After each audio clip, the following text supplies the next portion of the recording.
faut le retrait de cette loi parce que c'est moins de droits pour les salariés. Je pense notamment à des droits comme la prud'homie ou le droit d'expertise, droit d'alerte pour les représentants des salariés. Donc moins de droits pour les salariés. Par exemple, il y a un amendement sur le secret des affaires qui ne permet plus aux salariés de donner leur avis sur leur entreprise. En gros, il y a maintenant des sujets qu'on ne pourra plus aborder à l'entreprise et on peut imaginer quel sujet. Aujourd'hui, c'est une première mobilisation, puisque la structuration de cette mobilisation s'est faite rapidement, puisque le projet de loi est présenté aujourd'hui devant le Parlement.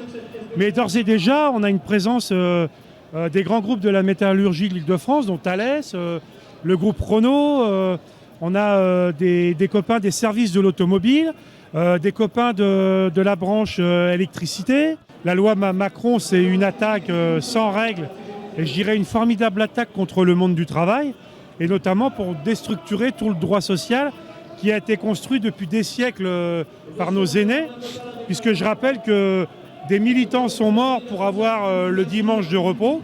Et en fin de compte, la loi Macron, le fond, c'est que le dimanche redevienne un jour normal comme les autres jours de la semaine. Et par rapport à ça, c'est une attaque aussi sur la représentation des salariés dans les entreprises. C'est une attaque sur le tribunal des prud'hommes, qui est le seul tribunal, je rappelle, en Europe qui juge les litiges du travail entre les employeurs et les salariés. C'est un formidable recul, tout ce qui a structuré, comment je dirais, le droit du travail, le code du travail.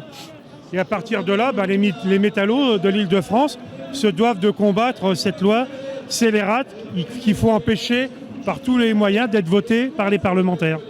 Le principal point, enfin le plus effrayant pour nous, c'est bien la possibilité de négocier de gré à gré le fait de ne plus avoir de couverture, que ce soit au niveau de la convention du collectif ou du code du travail.